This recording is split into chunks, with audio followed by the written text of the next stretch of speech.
It's like, Google might come out and say, hey, today's Tuesday. I'm like, I doubt that. Well, when Google comes out and says, "Hey, it's Tuesday," my response is, let's test that. Let's see if it's accurate." Yeah, not sure that it is Tuesday. Hello, everyone. Welcome to another episode of SEO Fight Club. Just popping out the YouTube chat here.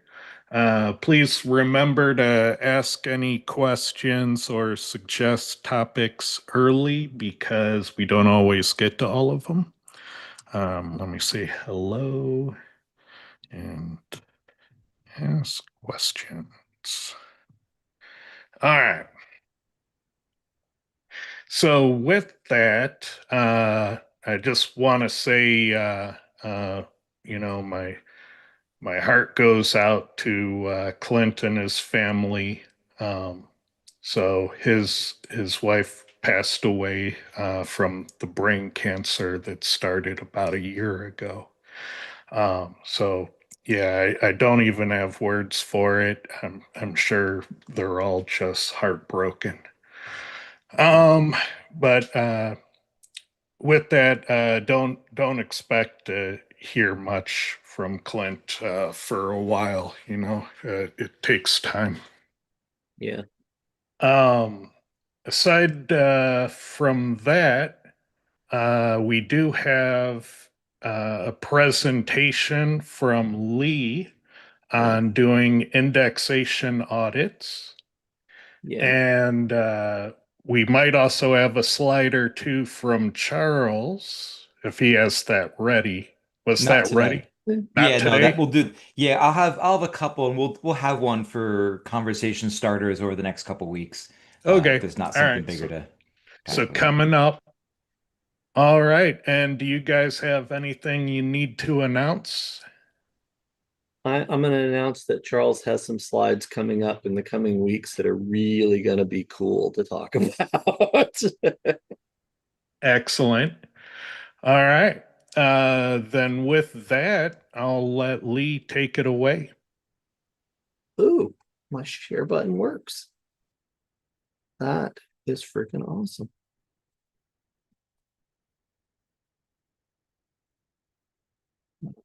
That. And all right. So today we're going to talk about indexation audits. And the thing is, everybody has, and we've talked about this on a number of shows, a lot of different ways of thinking about audits and what an audit covers and what it doesn't cover.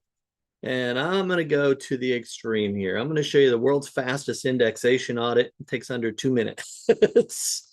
And it identifies lots and lots of problems or places to dig really, really quickly. So this is a little piece of a presentation that I did back in January, but it's come up over and over and over again in the past 2 months. So I thought I'd just share it with the rest of the Fight Club community here.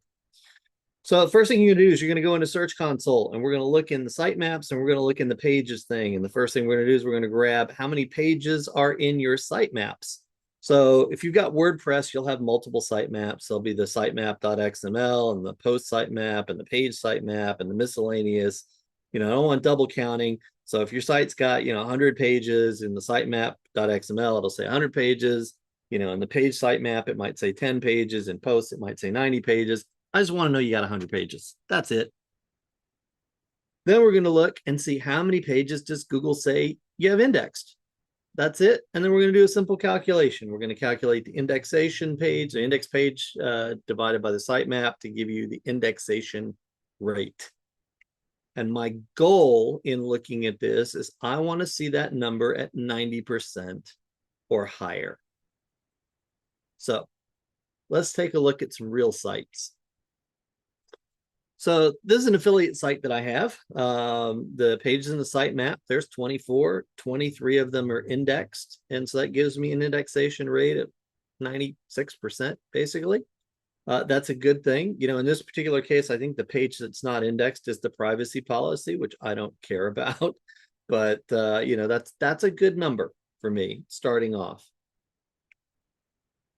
Now, this is a tree service company that we did an audit on over a year ago. And this one had over 107% indexation. And the reason was, oddly, the 3 XML sitemaps also got indexed. So the 39 pages that they had were indexed, plus the sitemap, the post sitemap, and the page sitemap.xml, which was weird. So it happens, but again, good number. So if I'm looking at this site and like 39 out of 39, not really having an indexation problem. This was a regional site we looked at. And by regional, I mean they operated over a couple of states. And here you had 2,500 pages in the sitemap, but only 1,000 of them are indexed. So sitting at 40%, that's a problem. That indicates that you've probably got several things going on and you would start to dig here. Now, what you're going to find depends. But, in this particular case, the person knew that it had technical problems and a lot of the pages hadn't been crawled in months. So there was no surprise with us seeing this particular number. But usually when we see something like this, this is where we have to start digging deeper. You guys have any comments or thoughts on that? You're missing the classic ecom situation where you have 24 pages in sitemap and 1,000,000 pages indexed. We'll get to that one. Okay. So yeah, I was thinking the same thing. I figured I would just wait a little bit, but yeah, sometimes, so I actually just had a client reach out to me like last week and said, hey, only 50% of my pages or 40% of my pages are being indexed. The problem was Google knew about too many pages, and that's kind of Ted alluded to, that there's like 1,000,000 pages out there that Google thinks are pages, but it shouldn't be even aware of the pages. So having a low indexation isn't always a bad thing, but I didn't want to jump into that yet. Well, here again, we'll talk. We'll circle back to that one because I've got that in here. All right. So this last one was an interesting one. This was a big blog, and it was a place where a lot of different people's user-generated content. So Charles would be there with lots and lots of information about migrations, and I'd be there, of course, with fashion tips for SEOs. Ted would post his cat videos. I mean, this is largely for creative types. Hey, those have to go somewhere. They do have to go somewhere. I'm not judging. I'm just saying that if you put them here on Big Blog, there's no sitemap. They had 0 sitemaps for this thing. And still they had 49,000 pages indexed. Yep, cats are a ranking factor. I agree 100%. The testing data is irrefutable on that. But the interesting thing here was when you dig down a little bit deeper, which we're not going to do here, it had a very low crawl rate. And when I say low crawl rate, I'm talking way less than 100 pages a day, which I think we calculated it would have been a little over 2 years, 2.25 years before they could just recrawl all of these pages at the rate the site was being crawled. And a lot of times when you see a site that doesn't have an XML sitemap, you do see that ridiculously low crawl rate. So, it's a big issue not to have a sitemap. And number of page 1 rankings, they only had, it was less than 100. It was, just way, way low as a percentage of the index pages. So quickly you can see that there's things that you've got to dig in. So now we're going to grab another couple of pieces of data out of Search Console, which gets back to Ted's thing. I'm going to check impressions. But before I check impressions, I'm also going to grab a little bit of extra data. I want to see the total pages that you have that Google knows about. And then I'm going to see how many pages show impressions for the last 28 days. When you're Search Console, you just set it to 28 days. And instead of looking at the query view, you just click over to the pages, scroll down to the bottom, and see how many pages have at least 1 impression. I don't care which pages they are. I'm just looking for a total here because I'm trying to determine whether or not you have a problem with Google indexing your site or crawling your site that might affect your rankings.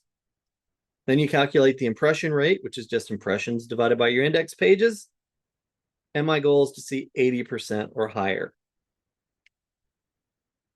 So how do you grab the total pages? Here you can see we've got 22 index pages, 13 non. If you add those two things together, you get 35 total pages. This is the one where you'll see a lot of problems with e-commerce sites with, crawl problems.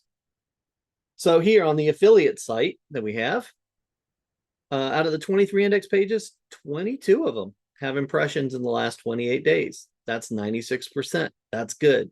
Now, that doesn't mean that we're ranking well. We could be ranking, in pages 5 through 10 or whatever. Go ahead.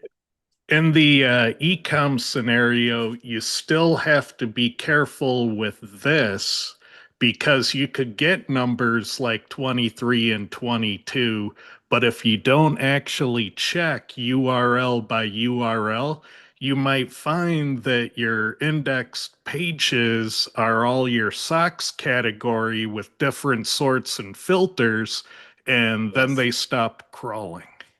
Oh, yes. And we'll get to that one in just a second because the regional site we had a similar problem. So it's very analogous. Now, the other thing you'll see here is 29 total pages. So there's more pages that Google knows about that are in the sitemap. There's always a handful.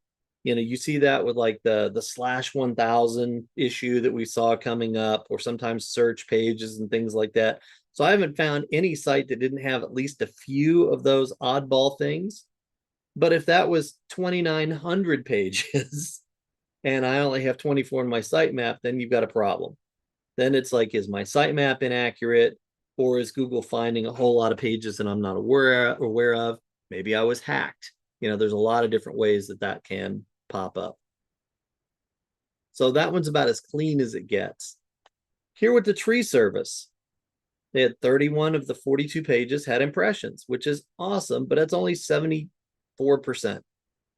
So you'd go in and I'd look at the 11 pages and see, hey, are these pages poor quality? Do they not have any links? Do they not have external or internal? I might look at fixing those first before doing other things. The thing that worries me more about this one is that 59. That is you've got a whole lot of extra pages, more so than you usually see. And I would dive into those and say, hey, what's going on here? Do we have something that's running out of control or some sort of problem with the site? And now for Ted's favorite. This one, actually, I was surprised that the percent with impressions was high, given that it had technical issues, but you see that little booger right there. You have over 3,500 pages more than appear in the sitemap. This can happen for a lot of reasons. Parameterized URLs, dub, non-dub, secure, unsecure. There's a lot of different reasons why Google could be aware of many more pages than you had in your sitemap, and generally none of them are good. And you have to be careful when you have infinite URLs for a given piece of content, because there are some negative SEO attacks that exploit that. So they will send a ton of backlinks to a fictitious form of the URL until it is the ranking form of the page. Then they pull those resources, de-index the page for a couple weeks until Google sorts it all out again. Those types of attacks are typically only doable on pages that aren't using a canonical tag, and they don't have their server settings configured in a way that it can't be exploited. Another area where that comes in play is with subdomains. Some people configure their web server to respond to any and all possible subdomains. That ends up being infinite URLs for every piece of content, and it is exploitable. Yeah. So Charles, you were talking about a client that you had the other day. So share, sir. So yeah, he reached out to me and said, "Hey, I'm noticing that." So he got a new tool that tracked his indexation. And he's like, "Hey, I just noticed our indexation rate's really low. It's like 60% or 40%. It was around the halfway point." He's like, what do we, and then the question was, what do I have to do to get most of my pages indexed, or how do I get Google to index more of my pages? Now, especially with e-commerce, the first thing I always do is step back and be like, all right, do we want all these pages indexed? Like, so the calculation that Google does in Search Consoles, it looks at all the pages it is aware of, or I should say, all of the URLs that it is aware of. And then we'll give you various reasons why it may or may not be indexed. In this case, it was a Shopify site. Shopify has a drop down, and in there it has various ways that you can look at the same URL. So essentially, for each URL, you could get 2 or 3 versions of the URL, but it's for the same page. So yeah, I point out, it's like, yeah, most of these pages we don't want to index. It's actually good that Google is not indexing them. The problem is we don't even want Google finding them and crawling the pages. So we reviewed, like, how do we keep Google from crawling these pages? Because what Google says and what actually works are 2 very different things when it comes to keeping Google out of things. Yeah, and sometimes, I mean, you've talked about this before. Here in this example with the regional site, you got 3,500 plus pages that they don't want Google to know about. They don't want them indexed. And you talked about, back in your enterprise days, that was actually the bulk of your work, was not getting things in, but getting things out. Yeah, so I actually I'm helping a client right now. They have a directory. It's a legal directory. It's a huge directory because you have all the different states and cities and firms and areas of practices and whatnot. And I noticed in their Search Console, they have these URLs that are coming out where every firm in their database is being appended to a URL, and it's firm ID equals done. Firm ID equals, and that's for every law firm in the entire United States. Yeah, that's a problem. And when you look at it, the good news is it's a relatively easy problem to fix, in the sense that it was created because whoever developed the site didn't use a button event. They used an Ahref link, and Google follows Ahref links. If you know, here's the nugget for the day about indexation or controlling indexation is, if you point an Ahref link to something, Google will follow it, and Google will discover and possibly try to index, definitely discover, definitely crawl, and possibly try to index the page. If you don't want Google to discover, crawl, and index the page, don't use an Ahref tag. Use something else. Right. I was gonna mention that if you use Screaming Frog, I believe they have a Chrome setting. Is that correct? Use the Yeah. Chrome setting, and what you'd want to look for is the actual final URL versus the canonical URL. And looking at those 2 columns of data side by side would tell you if you have a lot of these problems. Yeah. But this is one of those things that's interesting, because for these first 2 sites, for the affiliate and for the tree service, I wouldn't start with a screaming frog crawl just based on looking at these numbers.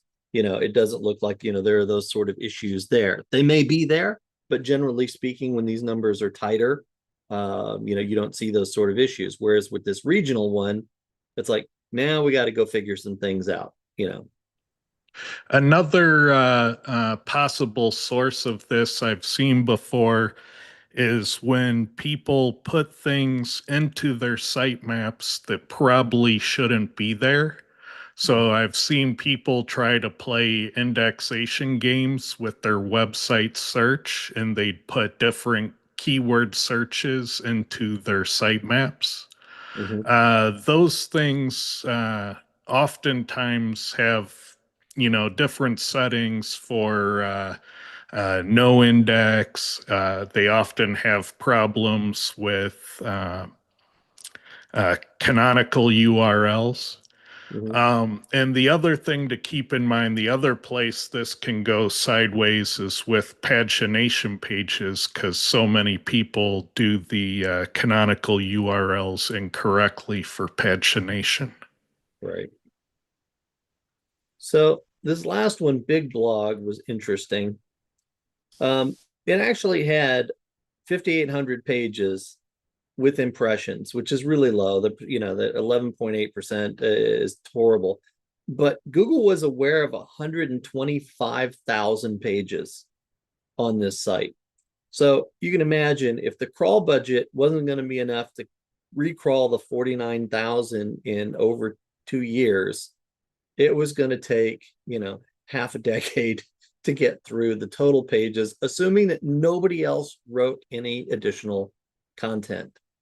So, this site was a problem. And, the first thing that we suggested to him is go put a freaking sitemap on it, because it's entirely possible that a correct sitemap might help them resolve the entirety of this, because a lot of the pages, a lot of the blogs, Charles would promote his stuff and Ted would promote his stuff and I would promote my stuff. So there were links coming into it. Now, the interesting thing, the reason I'm doing this is I ran this stuff and I can look and see very, very quickly if we're likely to have problems by pulling 4 numbers out of Search Console. And that takes about 2 minutes. I want to know pages in the sitemap. How many pages are we telling Google that we have? How many does Google think we have? How many of them are indexed? And of those, how many of them are getting impressions? That tells me where in the process is most likely to be the problem. Is it that, they've discovered some things that aren't there? We got technical issues. We got too many pages. Is it that they're there, but they're not indexed? Is it they're indexed, but they're not ranking well because they're not getting impressions? Where is it that we need to devote our time and energy to resolving it? And this is just really, really quick. And you'd be surprised. I see people will grab a site and they'll be building the links or running the core reports and optimizing the pages, and things don't seem to be working, and we'll jump into Search Console and look at this, and they'll discover they didn't need to do all that other work. They just needed to get rid of the 404 pages, or.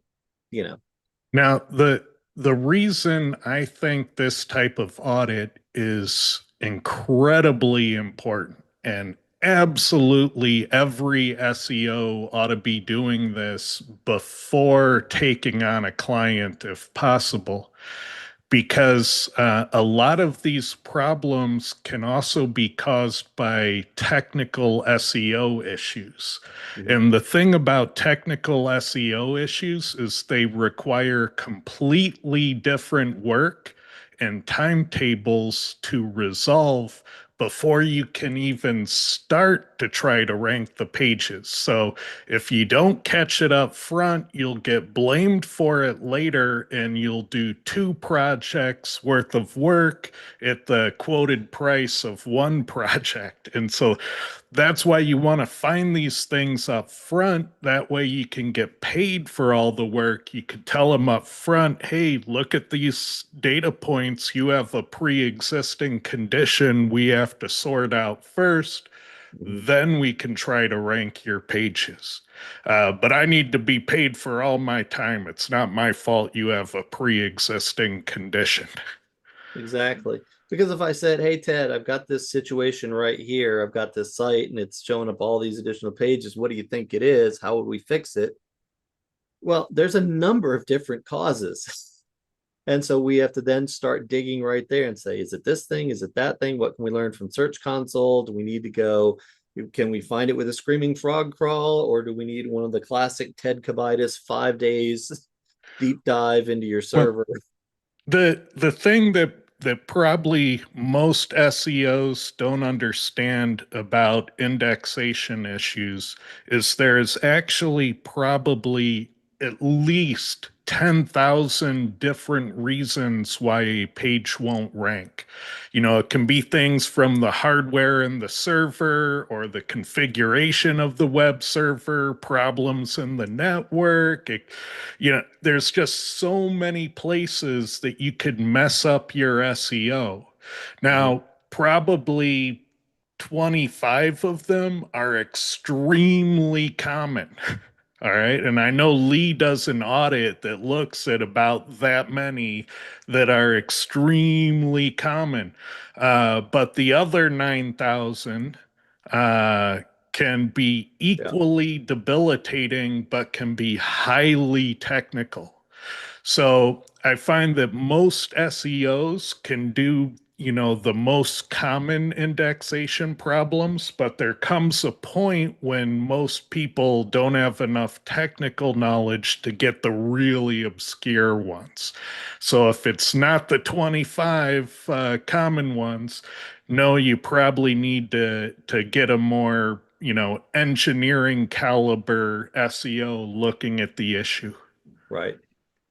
And the actually the little audit that I run through that looks at those factors can be done in about 15 or 20 minutes, just going down through there to see if those issues are there. And if I don't see something there, or I can't identify it with a little follow-up with some other tools and things like that, then yeah, this is beyond the scope of what I'm comfortable doing. I'll refer them out to other people when looking at something like that. But I like this one because, really, really quickly, you can see, am I likely to have, a major issue that's impacting my SEO that has nothing to do with my SEO, or maybe it does. I could have 3,000 low quality spam pages that Google's aware of on my site. So last 4 weeks, we've been looking at, improving your SEO a number of different ways. The first week we talked about the value of testing and quality information, and, there's a lot of crap out there. And I had some people reach out to me with testing ideas, or just, looking for information about how to, and those kind of things. And those were fun conversations. But I mean, this is really about good information. There's a lot of crap out there, as we all know. Then we talked about improving your SEO with people, networking, specifically at conferences, masterminds, the value of those sort of things. Because, if you're in my mastermind and you're competing with one of the people in a niche that one of the people in our mastermind is in, you're not competing with just them, you're competing with everybody. Because if they start to struggle, they'll reach out and say, hey, Ted, hey, Charles, hey, Lee, whatever. What do you think about this? What's the issue here? Why are we not, doing, what we need to do, or what do we need to do next? Because not everybody knows everything about SEO. So having that Rolodex is amazing, And I'll talk about actually combining 1 and 2. Yesterday, I was having a conversation. I'm not going to name drop here, but we'll just call him Charles, just for the purposes of discussion. And Charles and I were talking about some tests we were running. He was sharing some tests and some data that he had, and I was poking at it with a stick. And then I shared some tests and data that I had, and he poked at it with a bigger stick because, Charles always has. He can't be outpoked. that's just Charles being Charles.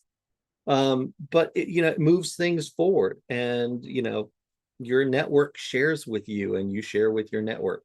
So there you go. We spent some time talking about the AI and the geo and the AIEO and all that sort of stuff. And while there's a lot of theories and a lot of crap that's going on out there right now, the simple fact is that most of this stuff is being pulled from top ranking pages, depending on which data source people are using. So if you go to Google, you do stuff, it's usually pulling its AI overview from the top 5. Same with Bing. If you go to ChatGPT, it's usually pulling data from the top 5 in Bing. If you go to Gemini, it's pulling from the top 5 in Google. So if you want to rank well in those AI, and if you want the AI to scream out your name, you need to be ranking well in the data source that it's pulling from. And we looked at keyword density because, Google's so smart, they don't need that shit anymore. And we see that it's become even more prominent in 2025 than it was in 2024 or 2020. And today, finding technical issues. I've really gained an appreciation for technical issues in the last 3 years, because I've seen too many times when I'm showing somebody how to do something, they go and do it, and it's like, it's not moving, it's not working, it's not moving. So, what do you mean it's not moving? It's tested, damn it, it's got to work. And then we'd go dive into Search Console and find that the issue was not, the SEO, the issue was 404 pages, or secured versus unsecured, or no index tags, things like that. So finding those technical issues, and then, things just rise quickly when you fix them.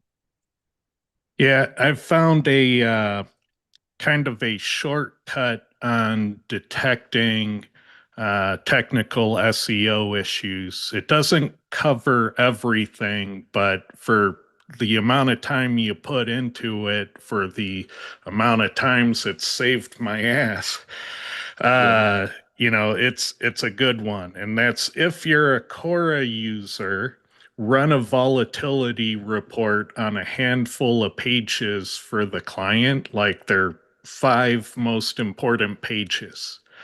And if a number of them have time sharing, and what time sharing is Google is sharing your spot with somebody else.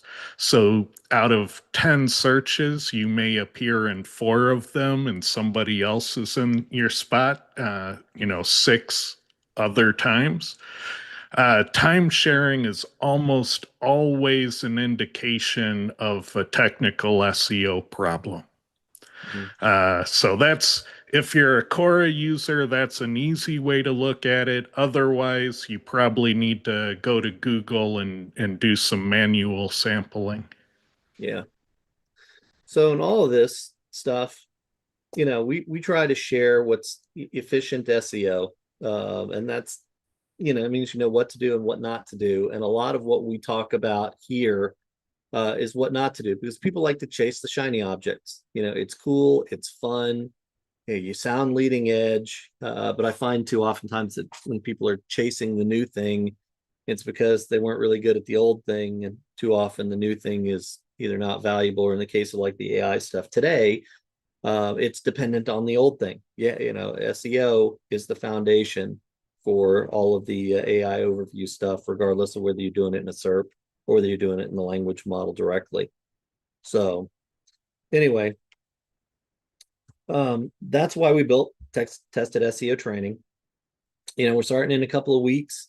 Um, the stuff that we do in there, it's based on all the stuff. I mean, the little technical thing that I showed you guys today, we have a more in-depth one that we do in the training. It's a giveaway that we start before the training even starts, because we want people to take a look at their sites and make sure that it's not tied down by some little technical problem. So we make sure the SEO works when we start to implement it, that we're doing the right things. And it works consistently. It works over time, in spite of all the SEO is dead and links are dead and keyword density is dead. I've seen in the past 5 days multiple posts in Facebook that keyword stuffing and keyword density is old style, and it doesn't work anymore. I'm like, you're doing it wrong if you think it Would doesn't work. would you say that your training program is better now than when you first opened it? It is for the delivery side of it, because over time I learn what trips up people, and then I'll try to explain it in a different way or work it in a different way so we don't have those pieces. The foundational pieces of it are not different. Google hasn't gone away from, I mean, think about it. Just as a very simple example, Ted, if you and I both write a 2,000 word article on correlation in SEO, and I use the terms correlation and SEO 20 times in my article, and you use it 60 times in your article, which article is more likely to be relevant?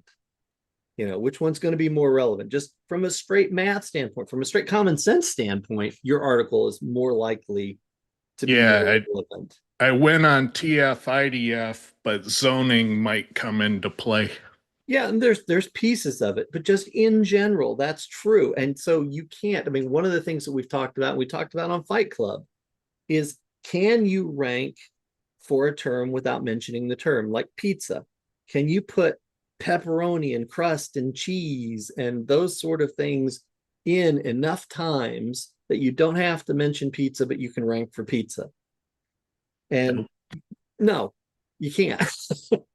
So, you got to have the keywords on the page. And then, the data, the tests over the years, even currently, we still have, hey, pop the variations in there a few more times, however you do it. and we see the rankings rise. So we know that keyword density still comes into play in spite of it being thought of as The old or not current or not valid anymore.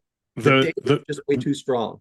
The reason why I ask is because I want to share the result I got the first time I took your training.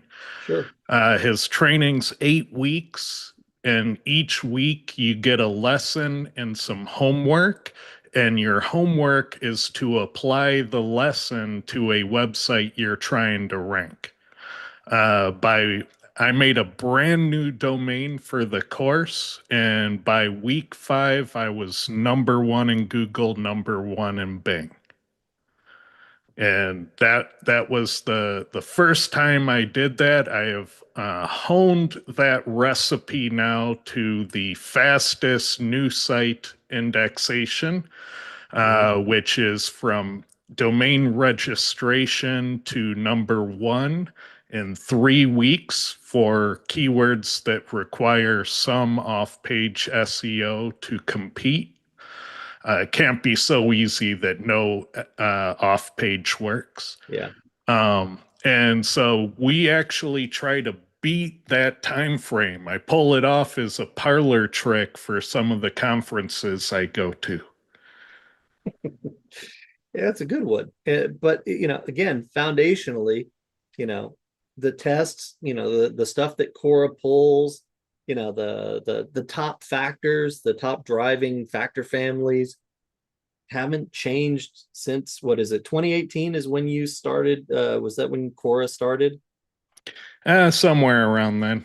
Yeah, because I bought it late 2018 because it had 800 factors, Ted. You had more than anybody with 800, and now it's significantly more, but all those things are there. So what's changed is the efficiency with which we apply this stuff, this here, this there. And even in the last training, I shared a process map which showed don't do this until that's done because there's no reason to. It's like here showing the indexation audit stuff. I wouldn't put a piece of new content on either of those last two sites, until I'd fixed the sitemap issues and the other technical issues that were there, because it's just not going to help. I wouldn't be building links. I wouldn't be doing the schema or all the other things that we like to do. I wouldn't do any of that crap until I had this technical thing fixed, because when you fix the technical thing, it might shoot up to #1 with all the stuff that's already there. And I don't want to do extra work.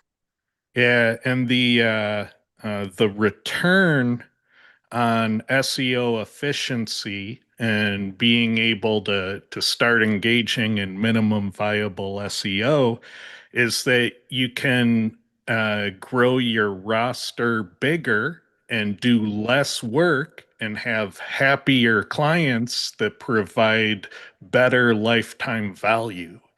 And so I know that Lee is looking for people who are in the situation where that's what they're after. His training isn't cheap. Right. So you need to have a situation where you can recoup the investment pretty quickly. And because of that, you have to go through an interview process before you can even send them money. Yeah. How can people reach you? They go on Teams, reach out on Microsoft Teams, just, search for Test It All. You'll see my pretty little yellow test it, thing. It used to be on Skype. Now it's on Teams. Just ping me and say, hey, I'm interested, and we'll set up a time to talk.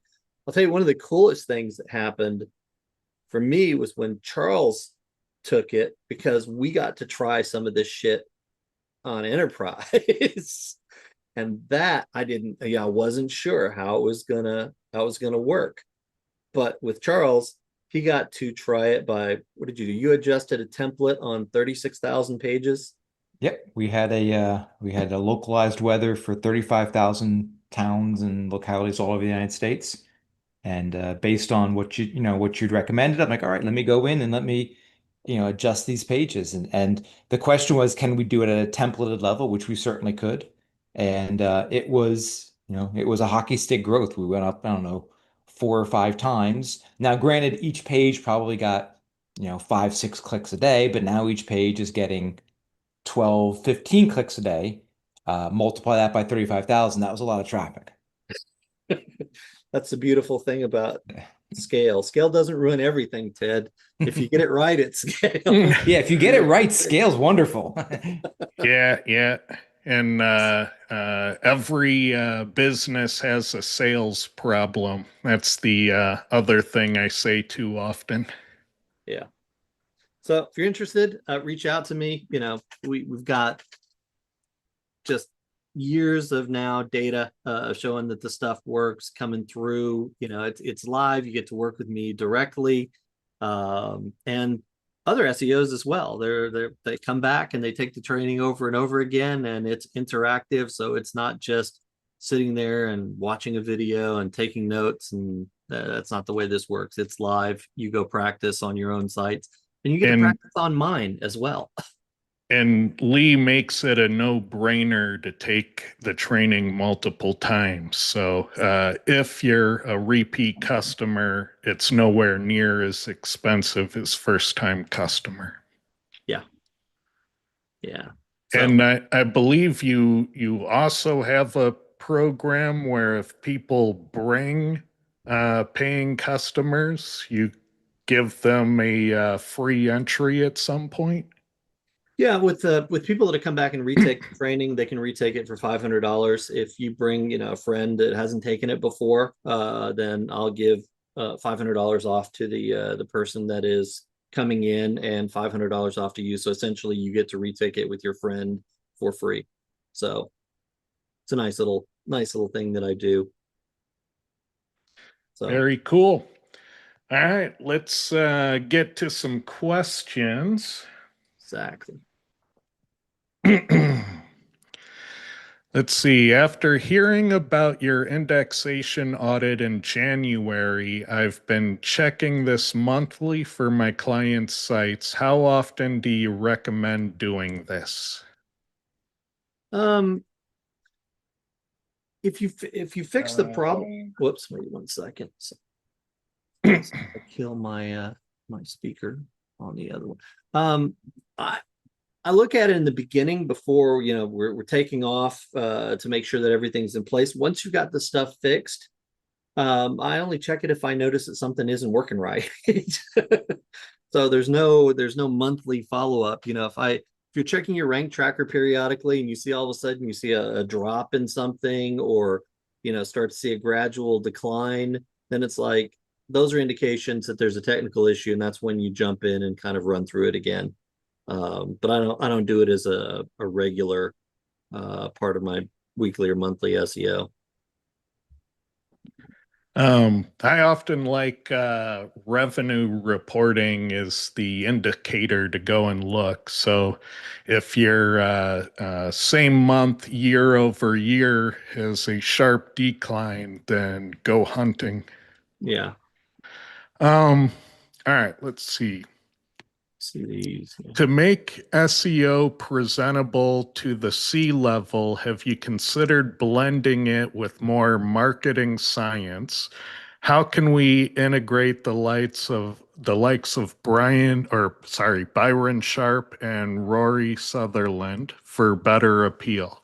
I don't know a lot about their offerings, and there's a ton of people that, are out there giving you this type of information. And usually most of it is good information to people with a certain set of problems and what they're trying to accomplish. So the audience matters for the content that these people are putting out.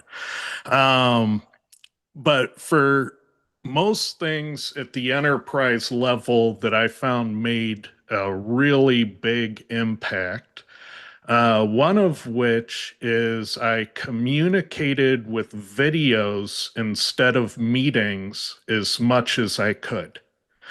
Because when I did that, there were several benefits to emailing video links to let people know about something and to solicit feedback. It's far more mindful of the value of their time.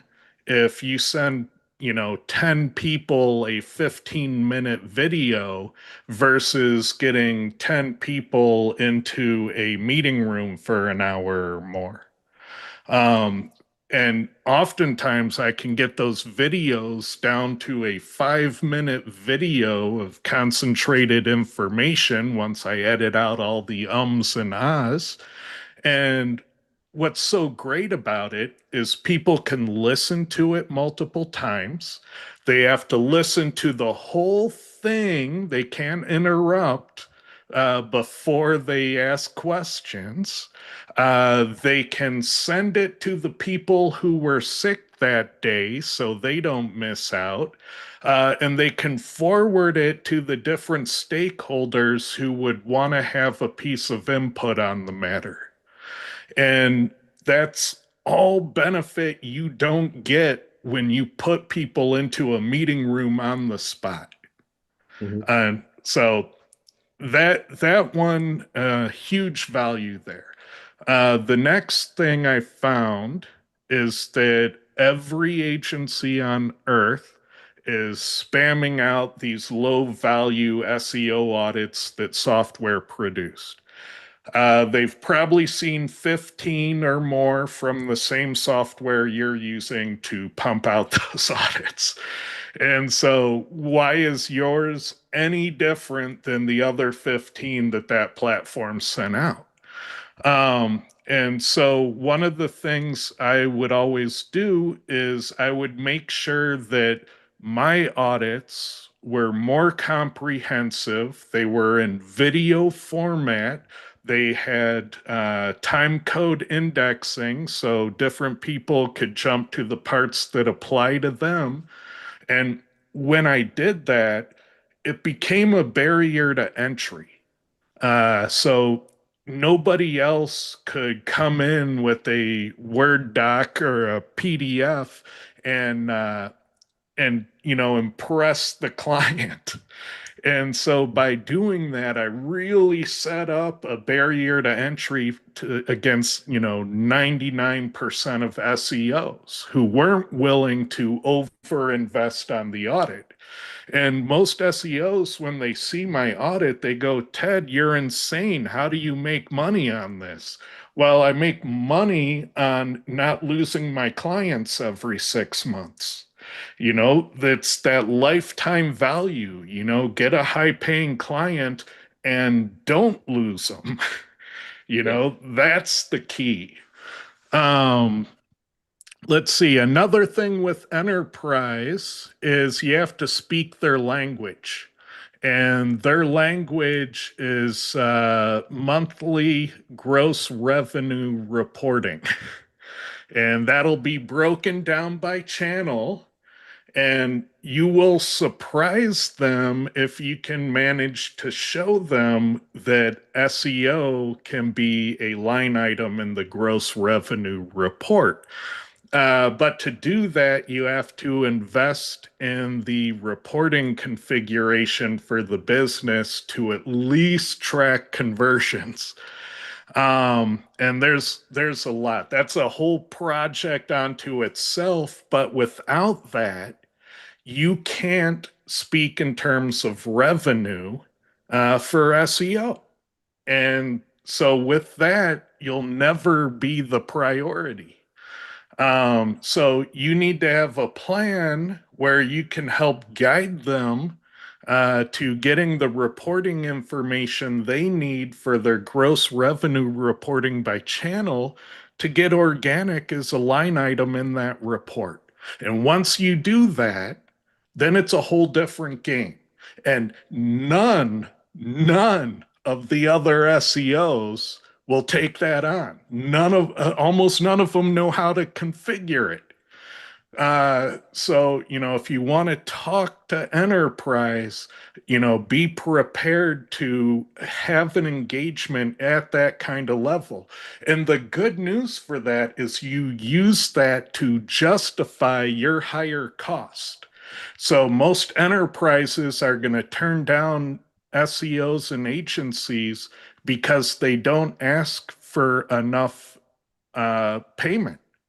If your price is too small, they're going to simply think this person can't possibly deliver what we need on this price point.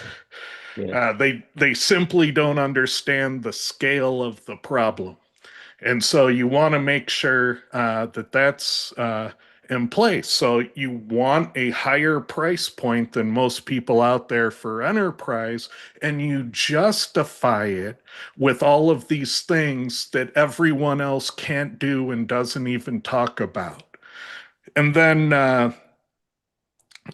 let's see, there was one more thing that was important, but it's slipping my mind. So I might come back to that. There's one more thing in there, but I got most of them. What do you guys think? So I would say when I've worked in the different enterprise companies, number one, like to your point, revenue.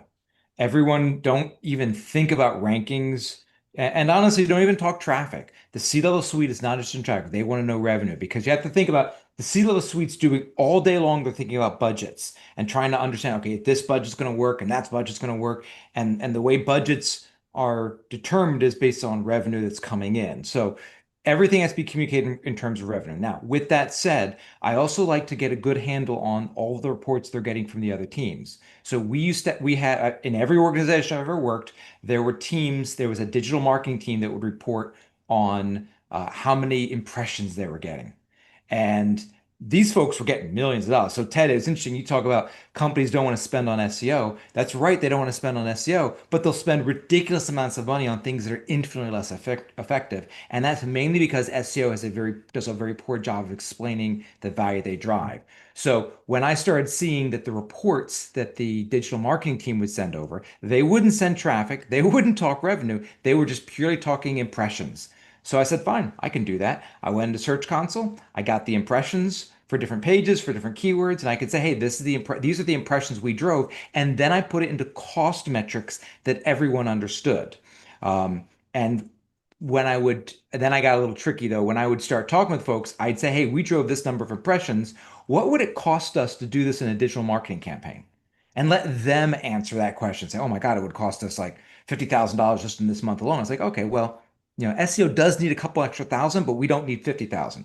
So I'd make them, I'd force them to be engaged in the conversation to talk about the numbers with me. So so the two things I always did: revenue, just like I'm sorry, Ted talked about, and I'd also understand how other folks are reporting, and I'd make sure that we're reporting in similar fashions so they compare apples to apples. Otherwise, they're getting all these different reports from all these different teams, and they're all saying different things.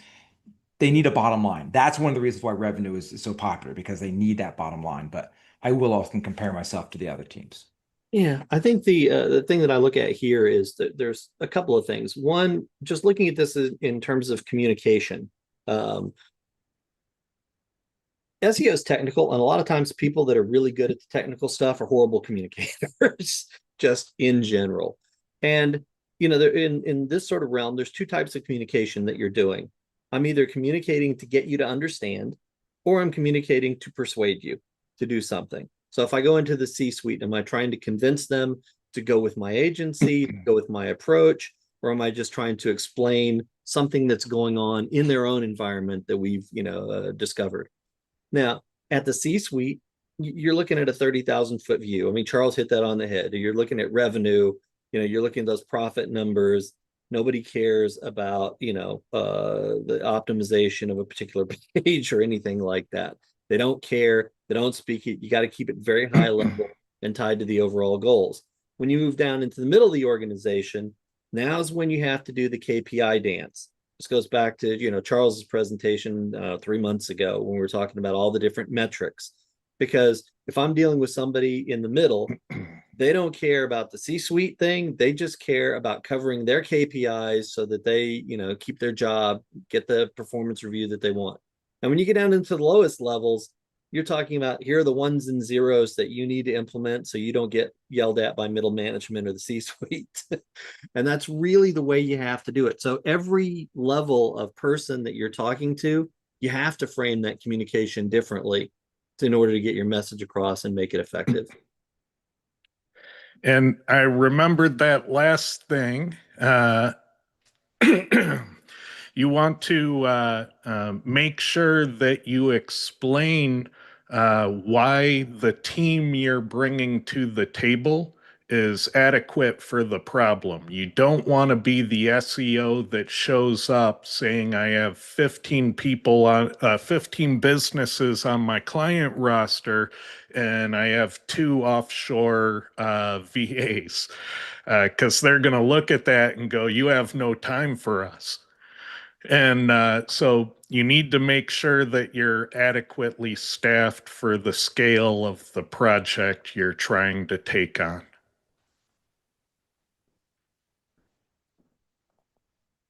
I think you missed the top question. Somebody was asking about what can I do to get the Google to display the correct image in the SERP. Right now, it uses an image from related products. It's an e-com website.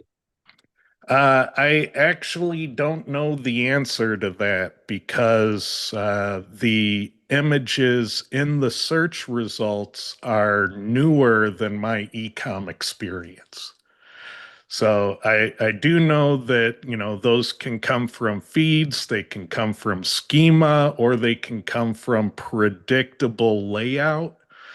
So my advice is find examples of people who are getting it right and implement the way they do. Find out the things that all the people that are doing it right are doing, and then come up with some best practices and see if you can't follow suit.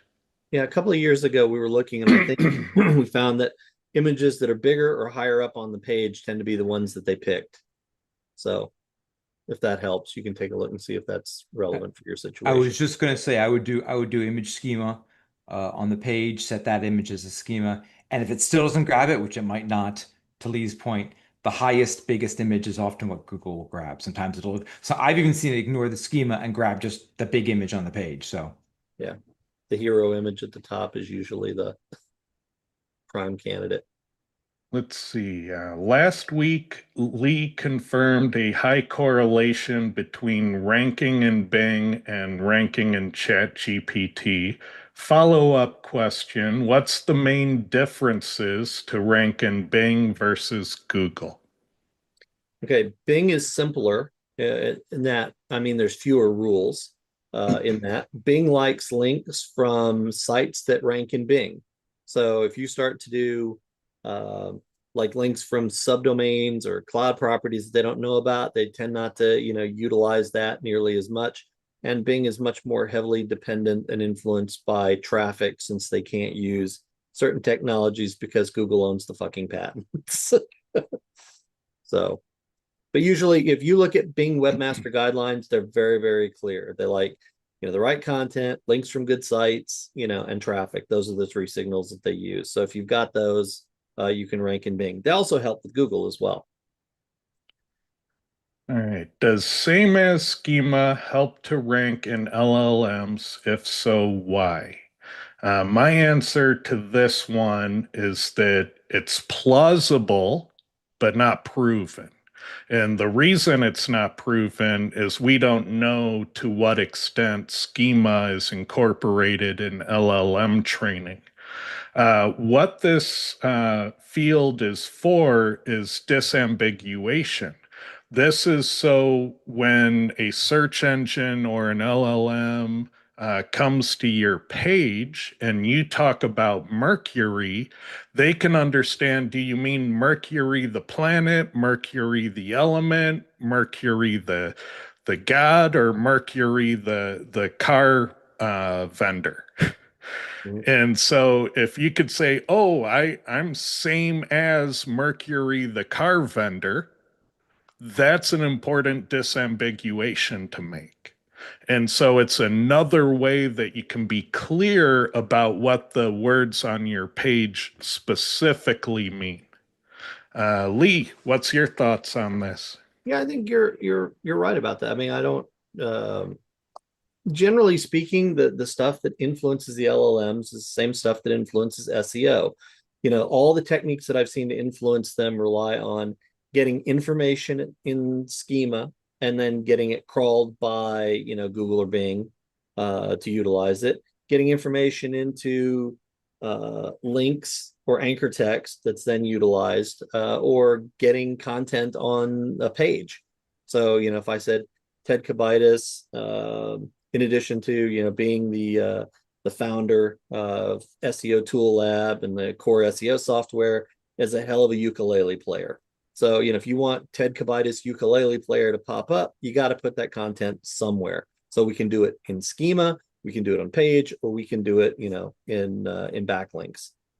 So all of those things are still the SEO things that influence the LLMs or the way they pull the data off a page. So, but as far as a specific field, don't know, haven't tested it. So, Charles, do you have a dog in this fight? I was just going to say I'm working with a client right now. I met them at a conference. They came up to me and said, I'm not ranking for my brand name. Help me, please. And the problem was their brand had entity confusion. Google didn't know who or what they are. So that's where things like same as can help. But if you're going to do that, make sure that everything you're pointing to in the same as explains who you are, what you do, where you do it, you know, the who, what, where, when, how, why of your company. Often folks will point to, you know, social media profiles that contain no more context or information, so it doesn't help the search engines or the LLMs. Yeah. I don't think it's magical for LLMs. I do think it helps with the search engines, but not for rankings for entity confusion. Let's see. Should my test sites be on a different server to my money sites or clients? Can Google remove all your sites if you have too many? I've never seen this. You actually have to do quite seriously wrong things to get Google to take that kind of action. For you know, over 20 years now, I have used the exact same server for every site I've ever had. Money sites, experiment sites, exploitation sites. You know, it's all been on the same server, and I've never had a problem with it. And if you want to think about it, uh, companies like Wix will try to put as many hosted domains on the same IP address as possible. And so those types of hosting platforms can often have a million different websites on the same IP address. So, what is Google looking at to punish, and are they actually doing that? And there are other cases like corporate campuses. Like if you go to the Microsoft campus, that whole geographic area will often be gatewayed through one server so they can control internet security to the campus. And so all of that browsing activity, there'll be different session IDs, but they'll all show up as the gateway IP address on that corporate campus. And the same thing is true for every university out there. And so, yeah, there's a lot of things that people think would anger Google, but for technical reasons, Google has to actually not care about. And I think this is one of those things. What do you think, Lee? Yeah, I agree with you 100% on that. There's only one time when I was ever worried about that. And in that particular case, we did get different domain, different registrar, different hosting, virtual credit cards, all this sort of stuff, because we were inspired by the time exploit that you did and that sort of thing. And we thought if we modified that a little bit and got Googlebot on a site, could we redirect it from page to page to page and have the content keep changing over and over again? So effectively, how long could we keep a Googlebot trapped on a site? Now, if we were to succeed with something like that, that's going to end up on an engineer's desk somewhere. They're going to take a fucking look. So we didn't want that anywhere near anything that we cared about. So You that were was, hunting Google bots. I was. So, and it was fun to try to do those things. But, you know, then it all went away after a month, hosting lapsed. we didn't renew the domain, everything goes away. So Yeah, if you're doing resource exploitation, if you're trying to feed a copy of Google to itself, if you're doing extremely black hat things, or if you're committing crimes or fraud, then yeah, you don't want that stuff anywhere near your server. But in general, all the other stuff, not a problem in my opinion.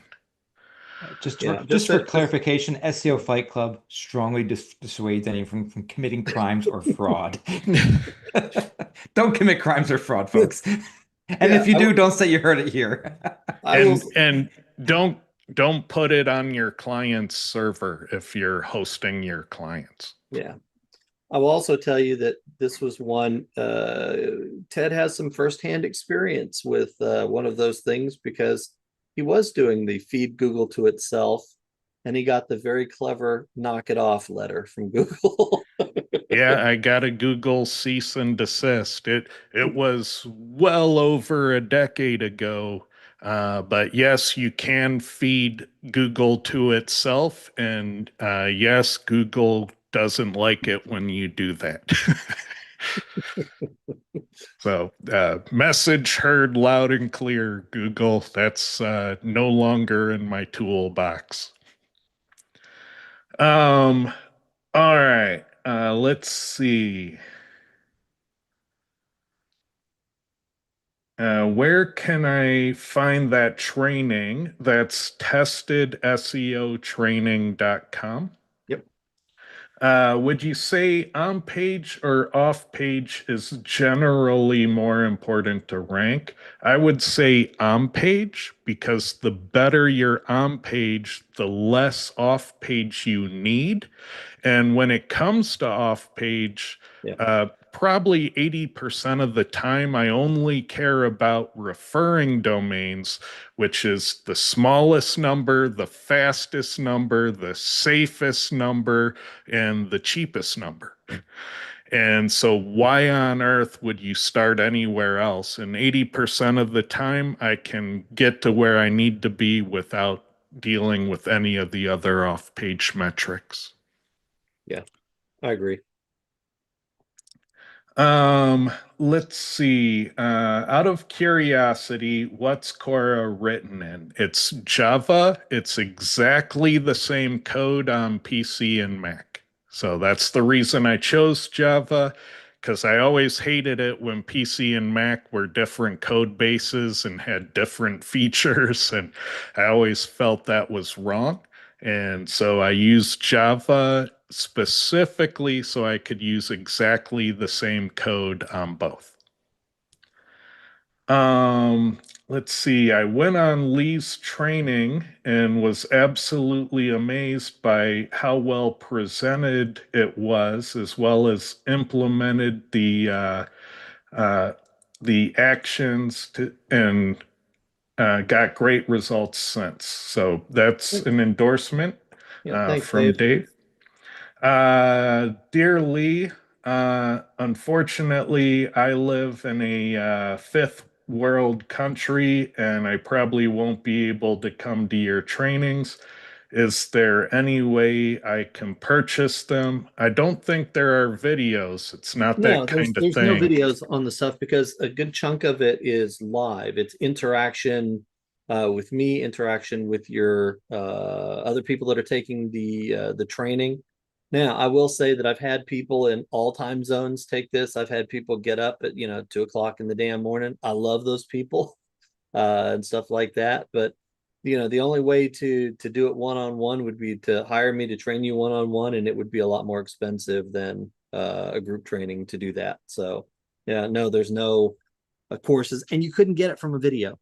That's the other thing. You could look at it, but it's not the same. You would not get the same. It's not a series of information. It's a way of thinking and having your thinking interrogated. So Yeah, and you don't have that context of you see other people how they did it and what results they got, and here are some people that did it right. Here are some people that did it wrong. What's the difference between those two? There's a lot Yeah. of context in it. Yeah, and if you look at it, because there's not at least 10 steps to ranking, there's signals that you need to satisfy. And so if Ted and Charles and I and Honey and anybody else been through the training all went after the same keyword, our pages would rank, but they would look completely differently. We would use different methods, different factors, different ways of getting that. Ted likes certain things, Charles likes certain things, Honey likes certain things, I like different things. They all work. But we understand why, and we just have personal preferences for the how. Let's see. Do you think cold outreach is still a good way to get SEO clients? No. It at least has to be lukewarm. You at least have to point out a real problem they need to fix and give them a couple pointers on how to fix it, because at least that way they know you know something, and you gave them some value. You quoted their website, you got a screenshot of the problem, you did something to say, I found something you need to address, give it to your SEO. And if you don't have an SEO, I'd be happy to help you fix it and to look for any more things that might be wrong along the way. And that's usually the coolest the outreach can be. So you can't get any colder than that. Hey, there are people that have, all the different methods can work, but they don't all work well. And so if you're just sitting there and saying, hey, I'm just gonna scrape a bunch of emails and blast out blah blah blah and see if I can get a client, that doesn't tend to work. There's usually some angle or some hook that you have, with the target recipient. So and I think the easiest systematic way to get lukewarm leads is using Cora.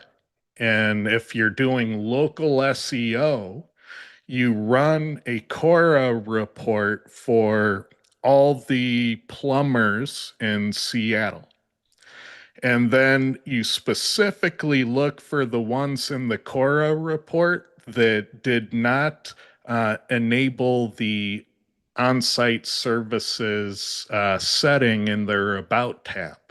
Because all of those plumbers are misconfigured for going to somebody's house and fixing their problem. And you can actually screenshot the missing setting on their About tab and show the screenshot of the number one About tab and draw an arrow from their blank space to that setting. And so it's so impactful that it has a good result of them fixing that issue, whether they do it themselves, whether they hand it to their SEO, or the final suggestion in your email, if you need some help fixing this, we'd be happy to help you and to run an audit to look for any more misconfigurations in your profile. And then you're at least selling low-cost audits and getting in the door and getting those warm engagements that lead to actual long-term clients. Let's see. Um, let's see. What's the best way to tie revenue to SEO work? I think it's through reporting. So if you can do conversion and revenue tracking through like Google Analytics or through whatever reporting platform they're using. The problem is that those numbers often are lossy. So, the best I've seen out there is they're 25% lossy. So you kind of need to compare those revenue numbers with the revenue that went across the payment gateway, because then you can prorate the numbers into the ballpark where they're reasonable. But that is usually a project unto itself. So it would probably have to be part of your offering. You would need somebody on your team that can do that. Um, and so most SEOs don't. They just don't go there. And that's one way that you could really differentiate yourself for enterprise business, where most SEOs can't even discuss it. Yeah. I think that's one of my hot buttons. That's one of my rant topics is, tying, revenue or some proxy for revenue to your activities. I see too many times when SEOs will get fired and they'll tell the same story. It said, we quadrupled the traffic to the site, but the client wasn't happy. And so what did the client say? Well, they didn't get any more calls. I'm like, Yeah. well, you targeted the wrong fucking keywords. You should be fired. Because even though you go and pitch them SEO and rankings and impressions and all of these sort of things, at the end of the day, somebody's paying you to help bring them more customers. That's what they're really paying you for. And so you have to be able to do that. You can sit there and say, hey, we took your emergency plumbing page and it's now getting 3 times the traffic it was, and you're getting form fills off of that page, and you're getting more calls. You can do those even if you can't tie it directly to the job level or to the exact revenue number. You can get close if you can show this page is driving more calls, this page is driving more form fills, and those things for you have a value of X. That should be a multiple of what they're paying you, because nobody gets fired for saying you spent $1,000 with me and I made you $8,000 back. They want to know how much more they can spend. If we spent 2,000 or 5,000 with you, what could we get? That's a very different conversation than, here's your impression numbers for this month. Let's see. Client has had a website redesign. Devs managed to switch from dub to non-dub. So non-dub is the new one. Caught and fixed 1 week later. GSC is still showing traffic to non-dub. I think that might be a typo. One of those two statements is No, they wanted it. I think they wanted it to be dub, but the devs switched it to non. They switched it back, but they're still getting traffic to the non because it did Oh, exist. they switched it back. Yeah. Okay. Any advice on the next steps to working out origins? Call So, Charles, uh, man. you want to look at the canonical URLs first. Then you want to look at the site navigation second and see how all those links are being handled on the web pages. And then you want to look at your sitemaps third and your RSS feeds fourth. And then you want to look at your merchant center product feeds fifth. Then you want to look at your pay-per-click ad campaign seventh. Then you want to look at your social media profiles and brand claims out in the world eighth. And what you need to do is be consistent. And if you're consistent, then Google does the right thing. So you need to go bad link hunting and fix as many of them as you can. Charles, what do you think on this? I had a client literally do this 2 weeks ago. Dev went in there, they changed to non-dub. Um, After I branded the dev and said, you know, dub and non-dub are two different things.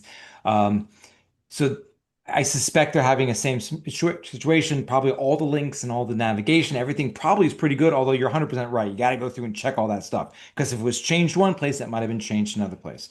When they said they went back, I'm assuming that they set up 301 redirects from the one version to the other.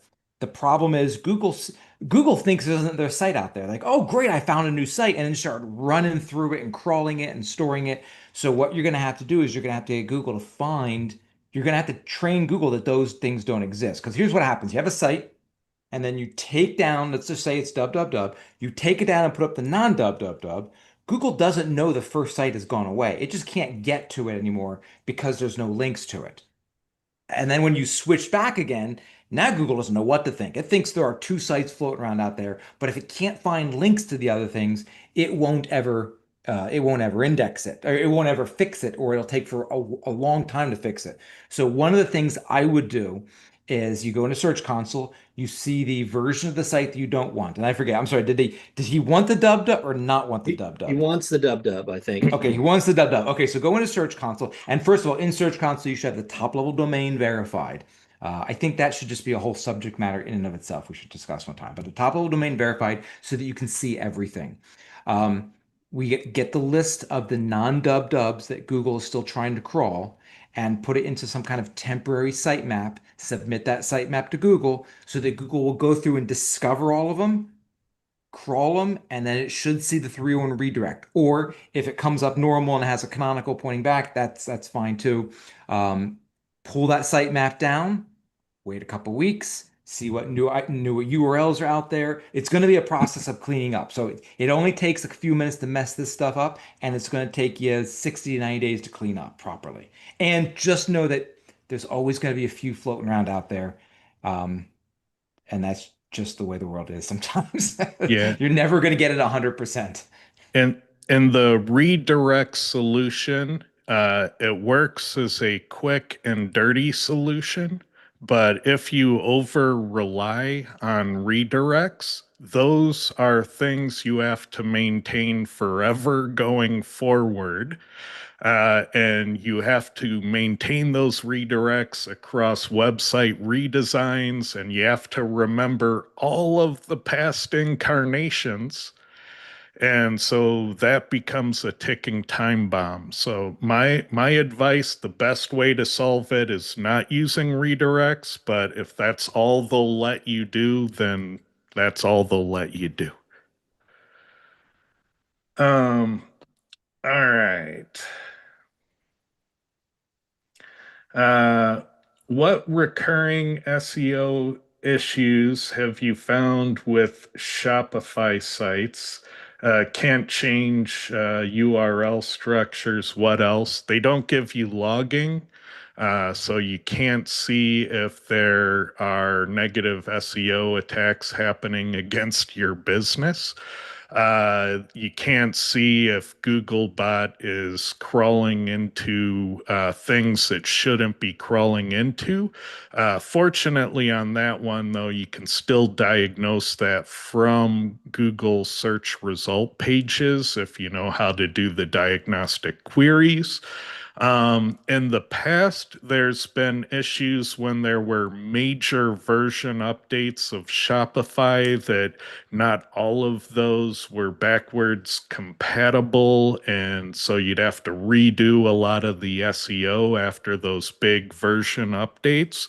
I hear from people that hasn't happened in a while, but that isn't a guarantee that it won't happen again. So that's a potential hazard of having to redo all your SEO on short notice. So if I was doing Shopify SEO, I'd keep a backup copy of all the SEO related things I've implemented in the source. So that way I can go to a reference copy to put it back. Another issue is a lot of things in Shopify require JavaScript to handle them. So I've seen a lot of things with JavaScript redirect handling that can cause Googlebot to get the wrong content of a page because it's handled differently than the way you coded it on the browser you use. So keep in mind if you're using Opera, that Opera may honor meta refreshes and JavaScript location calls in a different order of operations. And so there are technical ways you can actually mess up your SEO when you are forcing a solution through meta refresh or JavaScript location. I'm sure there are more things out there, but those are some of the common ones. You guys have anything to add? No, Nope. All right. I got nothing. All right. Let's see. If you are going to implement geo-targeted content for a company that has 100 locations, if this is for GMB business profiles uh, or national keyword search, there's two different answers. So for local SEO, it's no big deal. You can change the location, and that has a good success rate. For national SEO, that's probably going to be considered duplicate content and not work very well. Um, Based on IP, the user will see services available in their area, but come on, the IP addresses can often be quantized to a place you're not. Yeah. So I think geo IP location is sketchy at best. Yeah. If you're trying to target by state, it's fine. If you're trying to target by, I guess the general area like Seattle and New York is close enough. Then it's okay. But if you're trying to target by neighborhood, I think you're gonna have a problem half the time. Yeah, I think I've got some updated information because I know that in our area we're on AT&T, and there's a pool of IPs they pull from. So occasionally, if I look at what IP I'm connected to, say, where am I located, and they do the IP lookup. I'm in Oklahoma City. I can be in Tulsa, which is 100 miles from here. I can be in Dallas, Texas, which is over 200 miles from here, because all of those are in the same region. So, if you're trying to sit there and say, hey, if your client's a roofer, for example, here in Oklahoma City, you might want to rethink that. I think using the actual IP of the device or the actual location of the device is a better way of doing that, because geo is way problematic. But if all of your customers happen to be Xfinity customers, in general, the IP location on that provider is pretty good. Yeah. So it'll change from network provider to network provider, Yeah. and that's what makes it bad. Let's see. Um, let's see. So those trainings are online? Yeah, in Yeah. person. They're classes. Yeah. Their classes are on Zoom. So that's what the way that operates. Um, let's see. Do press release backlinks still work even if they don't show up? Yes, because the thing you want is participation in Google's link graph. So for page rank calculations, which is different from being indexed and ranking in search. And so for backlinks, we don't care if the backlink pages are indexed and ranking. We want Google to be aware of them in the link graph over here. And so in testing, we found that even penalized websites that have a lifetime ban on being able to appear in search can still boost pages. They're still in the link graph. So yeah, press release links that Google's aware of in the link graph is the goal, not necessarily all of them showing in search. What typically happens when you have a press release is you will find one or two of them in search. But if you actually search the URLs for everything on the distribution list that most press release providers send out, or if you do site searches on those, Google has awareness of them and they are findable, which generally means they're in the link graph too. Yeah. So non-issue still works, still recommend. A typical press release can get you about 500 referring domains if it's a decent provider. Decent providers always send you the spreadsheet of the distribution. So if they're not doing that, they're not a decent provider.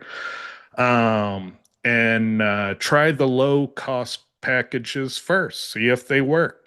You know, we can all overpay for SEO, try to learn something. Yeah. And also keep in mind that GSC data is sampled data. So even if Google is aware of all 500 of particular press release, they're only going to show, a couple of dozen at most.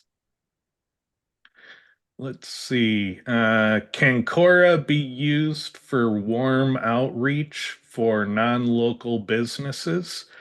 Yeah, you don't really need Quora to do that. So I don't want to hurt my sales, but technically you can find common SEO problems by searching for them in Google search. And I've showed this at a couple conferences where you can search for uh, Bluetooth headset in URL contains sort equals price. And you can find all the people that have infinite crawls on their sort parameters. You can search for Bluetooth headset, add to cart, and the different ways people do add to cart technically in the URL. Add to cart all one word, add to cart with underscores, add to cart with hyphens, uh, you know, all of those things. And you can find where Googlebot is indexing add and remove to cart actions into search. And oftentimes those problems are very easy to fix. You're going to one page of code that's used for, all product pages, and you're changing an A tag to a button tag so Googlebot doesn't interact with it. And so you can find an infinite number of websites with problems you know how to fix. You can send screenshots of the problem. You can recommend a solution. And you can say, hey, if you'd like an audit to check for any other things that might be wrong with your SEO, I'd be happy to help you out. And you don't need anybody's software to get an infinite amount of those leads. Hmm. So there you go, infinite leads. Um, let's see. With AI overviews and ChatGPT, more of the customer journey is now happening before the user lands on the site, which I don't think is good. So, whether that's good or not is to be determined. Often the homepage is now the first touch point. Yeah, and it is because of the same behaviors that are behind why magazine ads, TV commercials, and billboards work. When people hear about something good your company does, one of the common human behaviors is to search your brand. And so I think AI has a lot of that. I was in ChatGPT. ChatGPT said something good about you. Therefore, I searched your brand in Google. And so, yeah, that's a very bad attribution change that doesn't help you target people effectively. But yes, that is happening. So, yes, it's happening. no, I'm not sold on it being good. Yes, you kind of have to deal with it in the current uh, situation. Um, let's see. Let me make sure I answered the question. Don't know that there was a question. Oh, here we go. How do you think about attribution on those cases?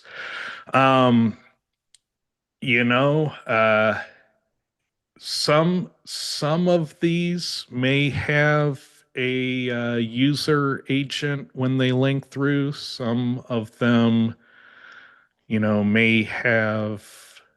I think the best thing you could do is probably to make sure that you're using things like UTMs for campaign management so you can track literally everything else through proper tracking. And then the what's left over, you kind of know that LLMs and some other noise are in that pool.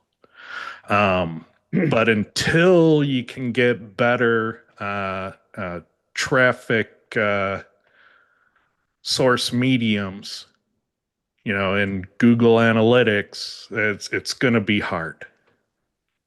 Yeah, attribution's always been a bear. And I'll go back to even working in the direct marketing thing. You would see companies try to struggle to answer this question. If I see the ad on TV and then I go to the website to see if they have it in my size, and then I go into the store to try it on to see how it feels, who gets credit for the sale?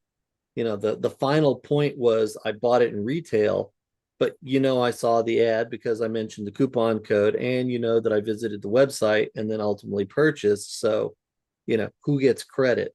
So attribution has always been hard. It's just now we have even more things to track. You got the social media, you've got the AI overviews, you have just so many more different things to think about in that, and it's never been an easy.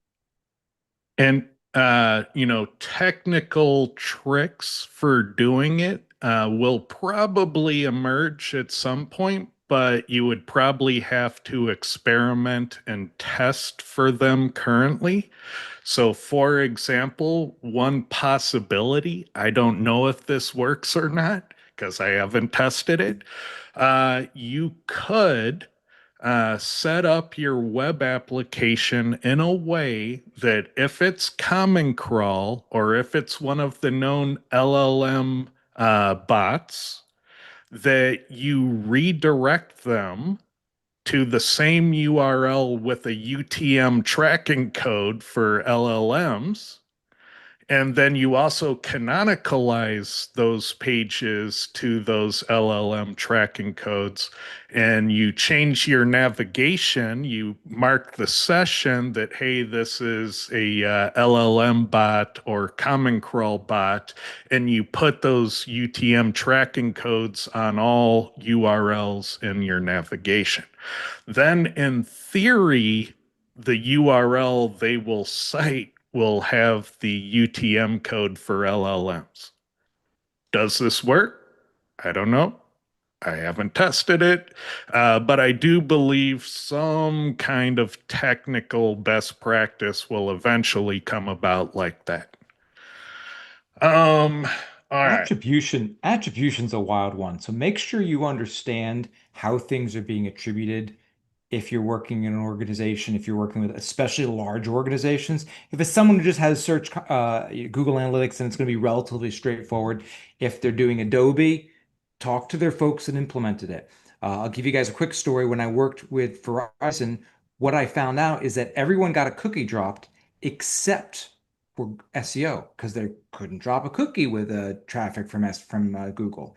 So what ended up happening is they used last click attribution, but if that meant anyone who had any cookie in the last 30 days got credit for my traffic, for my SEO traffic. So SEO is essentially a no touch or a no other touch attribution. So SEO only counted if no other channel touched it. That means direct, that means everything. We were still getting 25% of traffic, by the way. So we were still kicking butt. But anyways, Seems like excuses, Understanding. Charles. It seems like excuses for your ability to generate business.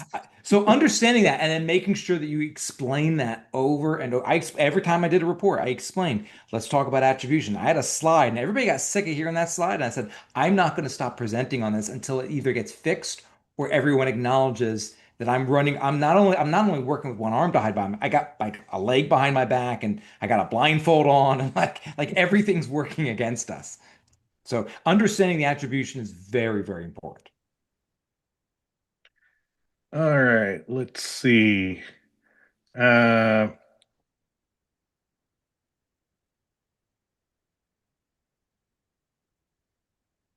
there's a glowing endorsement of hiring Charles with a migration. So, if you are doing a big migration, I think it's at least in your best interest to have a 15-minute chat with Charles. Probably worth your time to at least have a basic conversation. And it's a free 15-minute chat. I don't charge to talk to you for 15. You go over 15 minutes, then you're paying the big bucks. No. Let's see. What if a site has a lot of underperforming blogs? Do you take them all down? Do you clean up and keep the better ones? Here's my thought. Uh, when you prune content, uh, it's a random chance kind of thing. All right. Let's say you're pruning content from a part of a page. You are randomly changing the keyword density. It might go up, might go down. And surprise, surprise, there's about a 50% anecdotal rate of pruning content on the page being beneficial or harmful. And so you're actually taking random chances. For that, uh, pruning content, in my opinion, is the very last thing you should try. I am a big fan of moving blogs to their own domain names so they don't cannibalize e-commerce sites. But I recognize that if you're selling ad spots, you want it all on one domain because then your domain ranks better in the advertising platforms and you have more inventory to sell. So you kind of have to look at the type of site before you pull the trigger on a plan, because for some types of sites you want to keep it in, and for some types of sites you want to break it out. For ecom, I usually want to break it out, take more of page one. We're not selling ads on a store usually. What do you guys think? So I loved that question, but I also hated it in the sense that there's a huge assumption in that question that I did not like. And the assumption is my blogs are underperforming because there's a problem with the content or the quality or something. We don't know that's true. The blogs could be underperforming because some kind of indexation problem. There could be some weird canonical or linking or something else. So I agree with your point completely, Ted. I just think there could be something else that's going on that's causing this issue. A man by the name of Lee Witcher taught me that. You know, when you find a problem, the first thing you ask yourself, what else could be causing this problem? And I do it all the time. I look at something, oh, I need to fix my this or I need to fix that. It's like, well, wait a minute, what else could be causing that problem? And then again, like Ted said a million times, you know, minimum viable SEO. Maybe you just don't have links pointing to your blog or something weird like that, or you know, you have bad canonicals or something weird that's causing it to underperform. It's not necessarily that your content's bad, and it's not necessarily that Google, you know, thinks there's some quality problem or something like that. So Yeah, And oh, go ahead. I was going to say I agree. If I were, you almost answered it the same way I would have. If I were looking at this and we were sitting down and having the conversation face to face, I would sit there and say, let's pick one blog post and you tell me, what does it mean that this blog post is underperforming? Because maybe you're just, your metric is off. And then, ask you, well, what's that blog post there for? What's it supposed to do? So is it basically tied to you got the right metric? And then, okay, if we're looking at it from an SEO perspective, we're saying it's not getting, traffic or whatever. Well, why? Is it competitively tuned? Is it, you've got 15 similar blog posts and, Google is, you're seeing cannibalization, where it appears some of the time, but not some of the time, or is it not appearing at all? Do you have links to it? Do you have internal links to it? Do you have an intelligent internal linking strategy? All of those things can, determine the fix that's required, for the page, as opposed to a blanket, well, it ain't working, cut it, kill it. It's like, wait a minute, maybe it would work if you just built a few links to it, or if you internally linked, some stuff to it, or none of those things. Maybe you've got a whole bunch of fucking 404 pages, and that's the reason why these things are underperforming, because you haven't fixed that other thing over there. That's a really good point, Lee. Like, what do you mean underperforming? What does that mean to you? Does that mean, like they could be they're on position 7 on Google, or position 5 of Google, but I think they should be number 1. That's not underperforming. That's just, okay, it's not, you're not number 1. Or Yeah. I do a site colon command and it doesn't even show up on Google. Like, those are two very different states. But underperforming could be used to define both words. So yeah, I think that's a great point of getting down to, like, what exactly is the problem, or if you had a magic wand, what would you fix? And I usually use that question a lot because it helps to parse out exactly what is the problem that we're having here, or what's the desired solution. So Yeah, and underperforming, let's say it's a large site, let's say it has 5,000 products in the store and 5,000 blog pages. If each of those pages gets one organic site entry per month, and I'm using Google Analytics lingo for a reason, then that's 10,000 customers a month into your property. So at that point, I don't want to lose 10,000, visitors per month into my property. So worthwhile is keeping everything that has measurable signal of human traffic coming in from search. Now, the ones I'm really interested in are the ones that get 0 Google organic site entries per month. Because those 0 ones are a signal we probably shouldn't be sending to Google, but pruning them isn't the right answer. It's not to say I threw a bunch of crap into Google and it didn't work, so let's clean it up. No, Google's not going to forgive that. What you want to do is get those to get 1 organic Google site entry per month. And that usually means it's the minimum amount of SEO you could possibly do to a page on a monthly time frame. There is not a lesser measurement of SEO you can do in that time frame. All right, it's the bare minimum of SEO. Therefore, it should be the easiest to accomplish.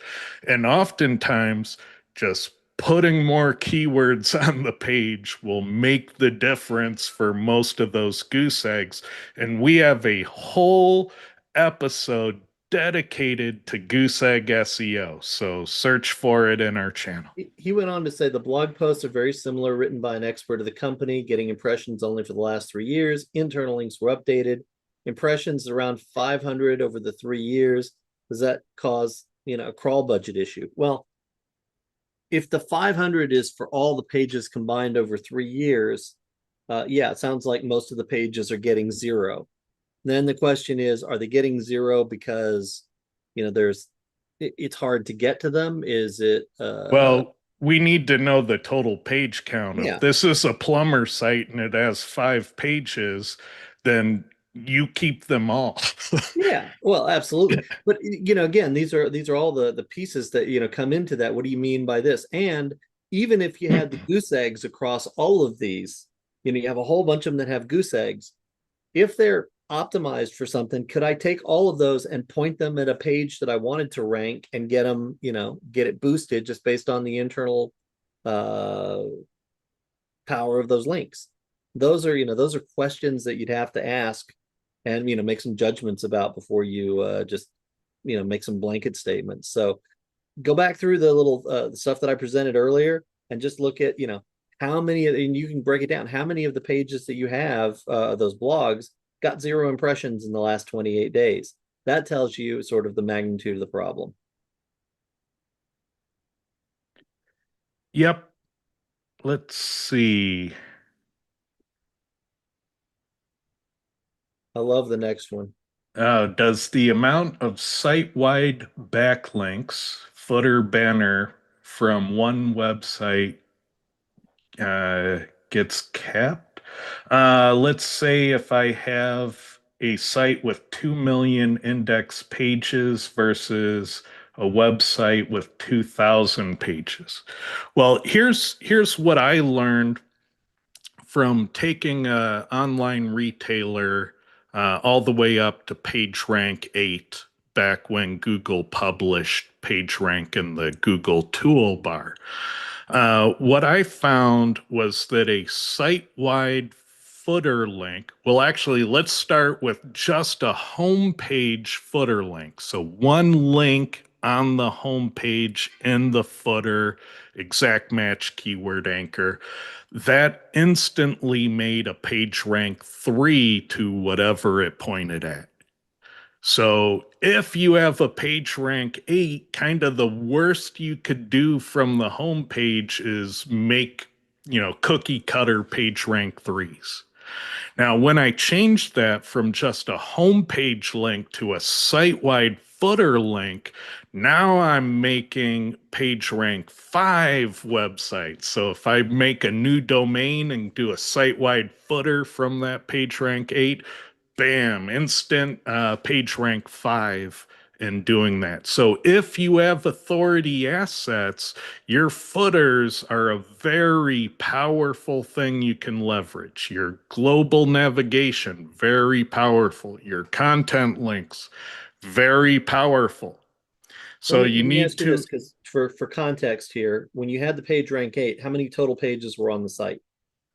Approximately. It was 500 product categories and about 25,000 SKUs. And big sites, if Google indexes them, have natural advantage over small sites. So I think what he's asking here is like if you'd grown that site from 25,000 pages to 200,000 or to 2 million, is there a cap at which the site-wide footer stops? Is there a Well, cap on the juice basically? yeah, there are some practical limits. So by the time I put 300 links in the footer, it diluted the effect so much that it wasn't worth doing it to that extent. So I kind of wanted to be promotional in how I exploit that authority because it can only go so far.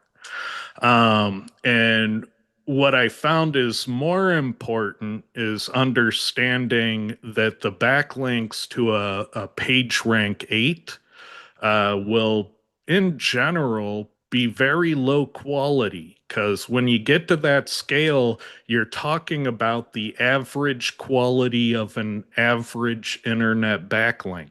And that is remarkably low if you look into it. So this idea of a quality backlink profile, it's very unnatural. It's only what small websites do, and it does not scale as you climb the PageRank ladder. So you need to figure out that by the time you get to PageRank 5, PageRank 6, you need to be getting almost all of your backlinks for free, and the average quality of those is probably going to be quite low. And that's why people switch over to media buys and television commercials and, things like that. or very black hat techniques.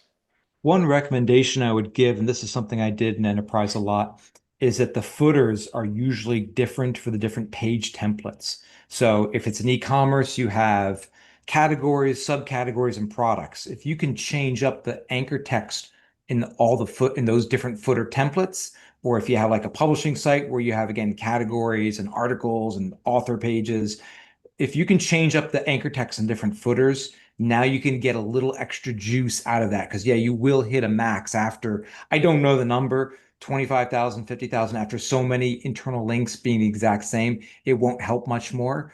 But if you can use, 25 doing this and 25 doing this and 25 doing that, that'll definitely help you. So just a little tip. If you were a new SEO agency, how would you get your first client? Well, if you're an SEO agency of one, you need to recognize that by the time you get 5 clients, you're probably going to be dropping the ball on all of them. All right. And so, what you need to charge for your business to survive, you're going to have to look at your expenses and, what you need and divide that by 4 because that's probably what you can handle. And then you need to provide value for that amount. And so, uh, you know, ideally, you would find problems on your prospects that you know how to fix, and you would offer to fix those problems you know how to fix. And if I were you, I would become buddy buddy with a bigger, better agency. So when you encounter problems you don't know how to fix, you get referral bounties when you refer them to someone that can actually help them, and you say, hey, they cost a lot more than me. So once this problem is fixed, come back to me for the routine maintenance. All I'm going right. to do a presentation on my 1 year anniversary of getting laid off about how I built and what I did to build a business. I'll give my one tip. Just let everybody know you're in business. Like, it sounds like a stupid answer, but it really is. Like, the first thing I did is I put a post up on LinkedIn and said, hey, I've got my own business. I had a lot of people reached out to me that I had worked with in the past and said, hey, I own a company now and we could really use SEO, or I had job offers. I had all kinds of things. And if you're sitting there thinking, okay, I don't really have a following on LinkedIn, or I'd say then use X or Instagram or whatever. And if you don't have a following on any of those things, then that's your first answer, is start building a following, start doing some kind of thought leadership or anything. But yeah, just let people know you're in business, and you'd be surprised how many folks will say, oh, we might actually need your help. And remember that friends and family are warm leads. Yeah, that's what I was going to say is friends and family, get some wins under your belt, use those case studies to get you your next ones. All right, let's see. Yeah, we covered those. Those are Yeah, yeah. yeah. So let's call it there. I think we're at almost 2 hours, so this was a long one. Thanks, everyone. We will see you next week.